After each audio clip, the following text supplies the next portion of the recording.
அண்ணா உனக்கு பிரியாணி பிடிக்கும்ல, ஏன் இவ்வளோ கம்மியாக வச்சுருக்க? பல்லவா, நான் தான் தலைவலிக்குதுன்னு சொன்னலடா. இதுவே உங்களுக்காக தான் சாப்பிட்றேன். நீ சாப்பிடு. அண்ணா மாத்திரை ஏதாச்சும் வேணுமா? இல்லப்பா, கொஞ்ச நேரம் படுத்து ரெஸ்ட் எடுத்தா சரியாயிடும்னு நினைக்கிறேன். நீங்க சாப்பிடுங்க சாப்பிடுங்க.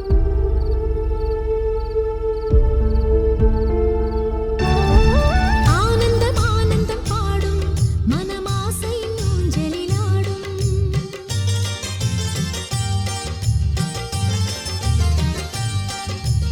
ஆனந்தம் ஆனந்தம் பாடும் மனமாசை ஊஞ்சலிலாடும். ஆயிரம் ஆயிரம் காலம் இந்த ஞாபகம் பூமழை தூவும்.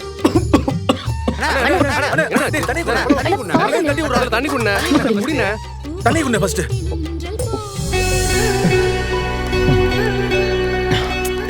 ஒண்ணு பரவாயில்லையா? இல்லப்பா, ஒண்ணு இல்லப்பா, நீங்க சாப்பிடுங்க.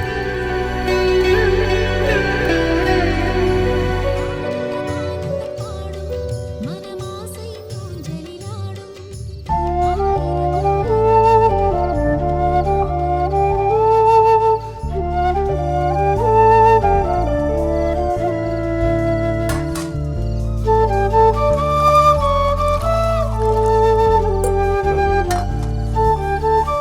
அண்ணா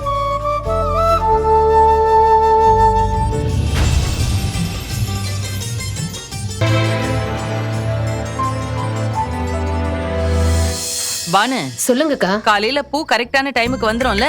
சொல்லிட்டேன்க்கா. கல்யாண பொண்ணுக்கு அப்புறம் நமக்கு எல்லாருக்குமே பூ கண்டிப்பா வந்துரும். சரி சரி. கஸ்தூரி, ஆ என்னங்க?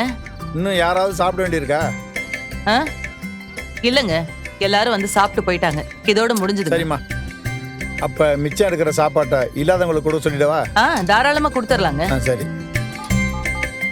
சந்தியா, ஆ. எல்லாரையும் நல்லா கவனிமா. சரிம்மா. என்ன வேணும்னு கேட்டு. நான் பாத்துக்கிறேன். இங்க இருந்து சாப்பாடு அனுப்பி விடுறேன். ஏய், நீ சாப்பிடல?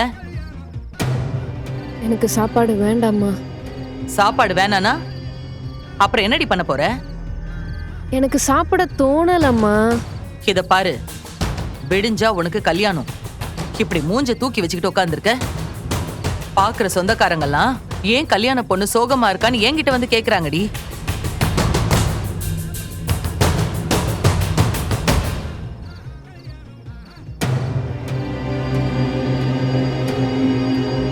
இந்தா, இத சாப்பிடு. இதோட காலையில கல்யாணம் முடிஞ்சு தாண்டி சாப்பிட முடியும். அது வரைக்கும் பட்னியா கிடப்பியா? நீ பசிக்கும் போது எடுத்து சாப்பிடு. நான் இங்க வைக்கிறேன். இத பாரு, யாராவது உன்கிட்ட பேச வந்தா நல்ல சிரிச்ச முகத்தோட நல்லபடியா பேசு. கஸ்தூரி, இத வந்துட்டேங்க.